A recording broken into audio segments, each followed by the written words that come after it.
اور آپ کہہ رہے ہیں کہ ایکسپٹ کر لیں، قبول کر لیں اس کو. کیسے بھئی جب آپ اس سے چھٹکارا نہیں حاصل کر سکتے ہیں. بہت سے ہماری زندگی میں دکھ پہنچانے والے حالات جس سے ہم چھٹکارا حاصل کرنا چاہتے ہیں لیکن نہیں کر سکتے ہیں.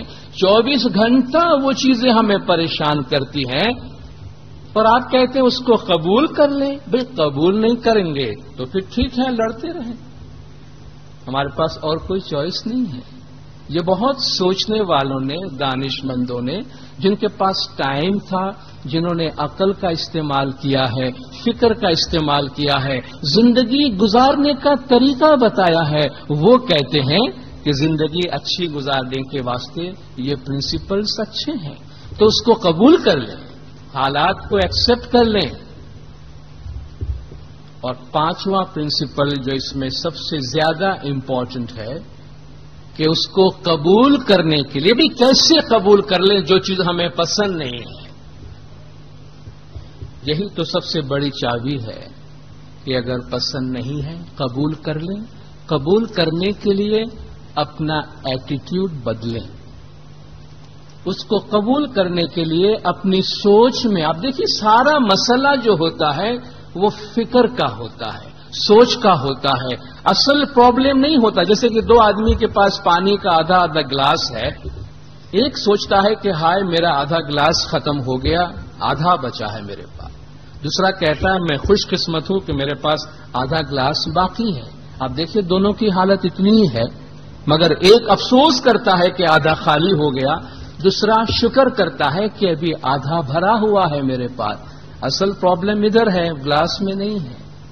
اصل پرابلم ہمارے دماغ میں ہے. تو کہتے ہیں اپنی سوچ میں، اپنے خیالات میں چینجز لا کر، خیالات کو پازیٹو بنا کر، تبدیلی لا کر ان حالات کو ایکسپٹ کریں. کس طرح ایکسپٹ کریں کہ جو بھی صورتحال، جو چیز مجھے پسند نہیں ہے، کیا معلوم میرے اللہ نے میرے لیے اس میں کیا اچھا رکھا. شاید یہی میرے لیے بہترین ہو سکتا تھا. میرے خدا میرے لیے اس میں کوئی مجھے پیغام دینا چاہتا ہے. تو اگر بیماری ہے، اولاد کے ساتھ، فیملی کے اندر، کاروبار میں، کسی بھی جگہ پہ کوئی بھی پرابلم ہے، بجائے اس کے ساتھ فائٹ کر کے، کیونکہ جب ہم لڑتے ہیں، آپ اتنا یاد رکھیے گا، لڑتے وقت ہمیشہ دونوں پارٹیاں کمزور ہو جاتی ہیں. جو 2 پارٹیاں آپس میں لڑتی ہیں وہ کمزور ہو جاتی ہے. تو لڑنے میں ہماری طاقت کمزور ہوتی ہے، قبول کرنے میں ہم اپنی طاقت کو بچا سکتے ہیں. تو کیسے بھی حالات ہوں، ان حالات کو اگر ہم اس طریقے سے دیکھیں کہ نہ معلوم میرے لیے اس میں کیا حکمت موجود ہو، میں اس بات کا انتظار کرتا ہوں کہ میرے مولا اس میں کیا نیکی میرے واسطے رکھتا ہے جو میرے لیے نکالے. تو آپ دیکھیں وہی چیز جو کل ہمیں اچھی نہیں لگتی تھی اور ہمیں تکلیف پہنچاتی تھی، آج اس سے ہمیں تکلیف نہیں ہوگی. بڑی سادہ سی باتیں ہیں، صرف کہتے ہیں نا اپنے خیالات میں تبدیلی لائے. بالکل اسی طریقے سے اپنے خیالات میں تبدیلی لانے کے لیے بہت دفعہ ہم بہت زیادہ یہ فکر کرتے ہیں کہ لوگ میرے بارے میں کیا سوچتے ہیں، لوگ میرے بارے میں کیا کہتے ہیں. ہم اپنے ریپوٹیشن کی بہت فکر کرتے ہیں، دنیا والوں کی بہت زیادہ فکر کرتے ہیں. ہماری زندگی میں 2 چیزیں ہوتی ہیں. ایک ہمارا اپنا کیریکٹر ہے، یعنی ہم خود کیا ہیں، وہ ہمارا کیریکٹر ہے، ہمارا اپنا سوبھاؤ ہے، ہمارا اپنا خیال اور ہمارے اپنے اعمال ہے. دوسرا ہے کہ لوگ ہمارے بارے میں کیا سوچتے ہیں، اور ہم بہت زیادہ لوگوں کے ہاتھوں کے قیدی ہیں. ہم کوئی بھی کام کرنے سے پہلے یہ سوچنا چاہتے ہیں کہ لوگ کیا کہیں گے، لوگوں کا میرے بارے میں کیا خیال ہوگا، جس سے ہم ریپوٹیشن کہتے ہیں. ابراہم لنکن نے کہا ہے کہ انسان کی مثال ایک درخت کی طرح ہے. انسان ایک درخت کی طرح ہوتا ہے. درخت خود جو ہے وہ اس کا کیریکٹر ہے. ہم خود جو ہیں جیسے بھی ہیں، ہمارا اپنا ایک کیریکٹر، سیرت عادت اور عمل ہے. دوسرا آپ نے دیکھا ہوگا درخت کا سایہ ہوتا ہے. کا وہ سایہ جو ہے وہ اس کا ریپوٹیشن ہے. ریپوٹیشن کا مطلب ہے لوگ اس کے بارے میں کیا سوچتے ہیں, لوگ اس کے بارے میں کیا کہتے ہیں, لوگوں میں اس کا نام کیسا ہے.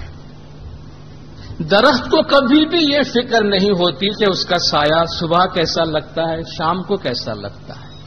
آپ صبح دیکھیں گے سورج ادھر ہے تو سایہ اس کونے میں ہے, شام کو سورج ادھر ہے سایہ اس کونے میں ہے, دوپہر کو سورج سر پہ ہے تو سایہ سیمنٹ کے درخت کے ساتھ مل گیا ہے. درخت نے کبھی یہ پرواہ نہیں کی کہ میں صبح ادھر لمبا نظر آتا ہوں, شام کو ادھر لمبا نظر آتا ہوں, دوپہر کو نظر نہیں آتا. میں کیا کروں کہ میں ہمیشہ اچھا نظر آؤں. کچھ کرنے کی ضرورت نہیں ہے, کیونکہ اس سے آپ کے درخت ہونے پہ کوئی اثر نہیں پڑتا. درخت کے سائے کے لمبے چوڑے اور چھوٹے ہونے سے درخت کو کوئی فرق پڑتا ہے؟ کوئی فرق پڑتا ہے؟ لوگوں کے ذہنوں میں ہمارے بارے میں کیا خیال ہے یہ لوگوں کا پرابلم ہے, ہمارا پرابلم نہیں. ہم کیوں دکھی ہوتے ہیں اور ہم کس کس کو جا کر کہیں گے پلیز میرے بارے میں اچھا سوچیں, آپ میرے بارے میں برا نہ سوچیں, آپ جو کہیں میں کرنے کو تیار ہوں, پلیز خدا کے واسطے آپ میرے بارے میں برا نہیں سوچنا. تو کہے گا ہاں ہم سوچیں گے تم کیا کر لیتے ہو کرو. تو آپ کیا کر لیں گے اس کو؟ کسی کے خیالات پہ آپ کا کیا کنٹرول ہے؟ ہم اچھے ہیں یا برے ہیں اس کا فیصلہ لوگوں کے خیالات نہیں کرتے ہیں. اگر 10 آدمی مجھے برا سمجھتے ہیں اس کا یہ مطلب تو نہیں ہے کہ میں برا ہوں, یہ تو نہیں ہے نا. میں تو وہ ہوں یا ہم وہ ہیں جو ہم ہیں. تو دوسروں کے خیالات کی وجہ سے اپنے آپ کو دکھی نہ کریں. آپ دیکھیں گے بہت بڑا بوجھ کا پوٹلا ہمارے سر کے اوپر سے ابھی ہم اتار کے نیچے پھینک سکتے ہیں, اتنا ہلکا پھلکا ہو جائیں گے. ڈونٹ کیئر لوگ میرے بارے میں کیا سوچتے ہیں, کیا کہتے ہیں, کیا کہیں گے, اس سے مجھے بہت زیادہ فکر نہیں ہونی چاہیے. اس کا یہ مطلب بھی نہیں ہے کہ ہم سوسائٹی کی ڈسپلن یا سوسائٹی کا جو رسپیکٹ ہے اس کو مینٹین نہیں کریں, لیکن بہت زیادہ اس فکر میں نہ رہیں کہ لوگ کیا سوچتے ہیں, کیا کہیں گے. ہم کبھی بھی ساری دنیا والوں کو خوش نہیں کر سکیں گے. اس لیے ہمیں جو کچھ کرنا ہے دوسروں کو خوش کرنے کے واسطے نہیں کرنا ہے, ایک کام جو اچھا ہے وہ کرنا ہے. تو آپ دیکھیں گے خامخواہ ہمارے ذہن میں ہم پریشانی اور دکھ پہنچانے والی چیزوں کو نہیں آنے دیں گے. یہ ایک بہت امپورٹنٹ میسج ہے جو ہم دینا چاہتے ہیں. تیسری بات یہ ہے کہ ہم بہت دفعہ چیزوں کو, اپنے خیالات کو, اپنے ویوز کو زبردستی تھامے اور پکڑے رکھنا چاہتے ہیں. اکثر کہا جاتا ہے چھوڑ دو, لیٹ گو. آگے چل کے ہم تسبیحات اور دعاؤں میں اس کا ذکر کریں گے. بہت دفعہ چیزوں کو چھوڑ دینا پڑتا ہے. زبردستی چیزوں کو پکڑے رکھنے سے اس کا فائدہ تو نہیں ہوتا. اگر آپ نے کوئی بہت قیمتی زیور کو اپنے ہاتھ میں پکڑ رکھا ہے, سامنے والا اس سے کھینچ رہا ہے اور وہ قیمتی چیز ہمارے ہاتھوں کو زخمی کر رہا ہے اور ہاتھوں سے خون بہ رہے ہیں, تو ایسی چیزوں کو بچانے, ڈیفینڈ کرنے کی کیا ضرورت ہے جو ہمیں زخمی کر رہے ہیں. تو بہت ساری چیزیں ایسی ہیں, ہمارے خیالات یا ہمارے رشتے, اس کو کبھی چھوڑنا چاہیے. جب تک پرانی چیزوں کو نہیں چھوڑیں گے تو نئی چیزیں نہیں آئیں گی. تو ہمیشہ تھوڑی سی دوری, جس کو ہم کہتے ہیں ڈٹیچمنٹ, کسی بھی چیز کے ساتھ اتنا زیادہ چپک نہ جاؤ کہ اس سے نکلنے میں آپ کو تکلیف ہو. تھوڑا سا ڈسٹینس رکھو تاکہ جب ہم کہنا چاہے چلو کوئی بات نہیں, اس کی مرضی کے مطابق ہوتا ہے, ایسا ہونا ہے کوئی بات نہیں, ایسا ہونا بھی ہمارے لیے اچھا ہے. ہم بہت دفعہ چیزوں کو, خیالات کو مضبوطی سے پکڑنے کی وجہ سے دکھی ہوتے ہیں. اس کو خدا کی مرضی کے مطابق آگے جانے دیں. چیزوں کو بہت زیادہ بدلنے کی اور دوسروں کی زندگیوں کو بدلنے کی کوشش نہ کریں. ہم میں نے شروع میں جو بات کہی، ہمارے پاس ٹائم نہیں ہوتا کہ ہم تھوڑی دیر بیٹھ کے اپنے بارے میں سوچیں، اپنی روح کے بارے میں سوچیں، خاموشی سے بیٹھیں، کیونکہ ہم میں سے ہر ایک ابھی بہت اچھے رائٹرز بن گئے ہیں. ہم میں سے سب اچھے اسکرپٹ رائٹرز، کہانی لکھنے والے بن گئے ہیں. اور ہم کس کی کہانی لکھتے ہیں؟ دوسروں کی کہانی لکھتے ہیں. ہم دوسروں کی فلم کو ڈائریکٹ کر رہے ہیں. میرے بچے کو کیا کرنا چاہیے، اس کا ایک ایک قدم کا فیصلہ میں کروں گا. میرے گھر والوں کو کس طرح زندگی گزارنی چاہیے، مجھ سے پوچھ کے کرو. ہر ایک کی میں اسکرپٹ رائٹر بھی بنتا ہوں، ڈائریکٹر بھی بنتا ہوں کہ ہر ایک کو میری مرضی کے مطابق، یعنی کسی کی بھی لائف کا ایک ایک قدم میں چاہتا ہوں کہ میں بناؤں اور میری مرضی کے مطابق وہ لکھا جائے. اور جب ایسا نہیں ہوتا تو ہم بڑے دکھی ہوتے ہیں. میرا بیٹا میری مرضی کے مطابق جیے، میری بہو کو کیا کرنا چاہیے میں بتاؤں، یا میری ساس کو کیا کرنا چاہیے میں بتاؤں، میرے بھائی کو کیا کرنا چاہیے، میرے پڑوسیوں کو کیا کرنا چاہیے، میرے ادارے میں ہر ایک کو کیا کرنا چاہیے. ہم اتنا زیادہ دوسروں کی کہانی لکھنے میں بزی ہو گئے ہیں کہ اپنی کہانی نہیں لکھ پاتے ہیں. زندگی گزر جاتی ہے تو پتہ چلا سب کی کہانی لکھی، وہ اپنی اپنی کہانی بنا کے چلے گئے، میری اپنی کہانی ادھوری رہ گئی، میں کچھ نہیں کر سکا. جب ہمارے گنانوں میں کہا گیا پدمڑی نے تو پوتا نہیں چنتا، سب سے پہلے اپنے آتما کی فکر کریں. دوسروں کی بھی کرتے ہیں لیکن اتنی ایسا نہیں کہ ہم دوسروں کی زندگی، دوسروں کا گھر بدلنے کے لیے اپنا سب کچھ قربان کر دیں. دنیا میں بہت ساری چیزیں ایسی ہیں کہ جیسی ہے ویسی قبول کرنا سیکھیں چیزوں کو. ہم جب چیزوں کو جیسی ہے ویسی قبول نہیں کرتے، اس لیے دکھی ہوتے ہیں. یہ آسمان پر جو چاند ہمیں نظر آ رہا ہے، کتنے عرصے سے نظر آ رہا ہے؟ جب سے ہم پیدا ہوئے ہم کو تو یہی نظر آتا ہے. ہمارے پہلے والوں کو بھی ایسا ہی دکھا ہوگا. ہزاروں سال سے زمین پر چاند اسی طرح نظر آتا رہا ہوگا. شاعروں کی شاعری کا حسن بنا ہے، غزل کا حسن بنا ہے، کہانیوں میں اس کی خوبصورتی کا ذکر ہے. نہ معلوم چاند کو لوگوں نے کس کس طریقے سے بیان کیا ہے، مگر آج تک کسی نے یہ نہیں کہا کہ یہ چاند لاکھوں سالوں سے ہمیں اسی طرح نظر آتا ہے، اس کو بدلنا چاہیے، اس چاند کو ابھی چینج ہونا چاہیے. اس کا ایک ہی فیس ہماری طرف ہے، ذرا ہم کچھ اور بھی دیکھیں دوسری طرف کیا ہے. اب اس کی جگہ کوئی نیا چاند آنا چاہیے. کسی نے فکر نہیں کی ہے، کسی نے ضرورت محسوس نہیں کی ہے. یہ چاند جیسا ہے جب سے ہے آج تک ہمیں اسی طرح خوشی دے رہا ہے نا، اس کو بدلنے کی ضرورت تو پیش نہیں آئی نا. تو جو چیز جیسی ہے اس کو اسی طرح قبول کرنے میں کوئی پرابلم نہیں ہے، اس میں وہی خوبصورتی ہے. تو خامخواہ سارے جہاں کو بدلنے کی فکر اپنے سر پہ کیوں لیتے ہیں؟ اپنی چھوٹی سی دنیا، اپنا چھوٹا سا جہان، اس کو بدلنے میں تھوڑا سا ٹائم دے، اپنے آتما کی فکر کریں. بہت آسان ہو جائے گی زندگی. صرف حالات کو اگر ہم قبول کرنا سیکھ لیں کہ جو چیز جیسی ہے کوئی بات نہیں. کائنات میں بہت ساری چیزیں لاکھوں برس سے چلتی آئی ہے، مجھے بدلنے کی ضرورت نہیں ہے. تو اس میں ہمیں خامخواہ دکھی اور پریشان ہونے کی ضرورت پیش نہیں آئے گی. اور اس سلسلے میں ایک اور اہم بات کہ دل کی آواز، اندر کی آواز سننے کی کوشش کریں. یہ جو ہماری زندگی کے مسائل اور پریشانیاں ہیں جس کی ہم بات کرتے ہیں، ان کا حل باہر نہیں ہے. ابھی تک میں نے جو باتیں آپ سے کی ان میں یہی باتیں کہنے کی میں نے کوشش کی کہ ہمیں اپنی سوچ کو بدلنے کی ضرورت ہے، اور اپنی سوچ کو بدلنے کے لیے خیالات کی دنیا میں جانے کی ضرورت ہے. ہمارے ساتھ ہمارا ایک بہت طاقتور ساتھی ہے، ایک بہت طاقتور ہدایت کرنے والا ہمارے ساتھ ہے، جو ہمارے اندر ہے، ہماری آتما ہے، پرماتما ہے. انٹیوشن، اندر کی آواز کہہ لے، جو کچھ بھی کہہ لے، وہ باہر نہیں ہے. امام زمان بھی مومنین کی روحانی ہدایت ان کے دل کے اندر سے کرتے ہیں, عبادت کے ذریعہ سے کرتے ہیں, باطن سے کرتے ہیں.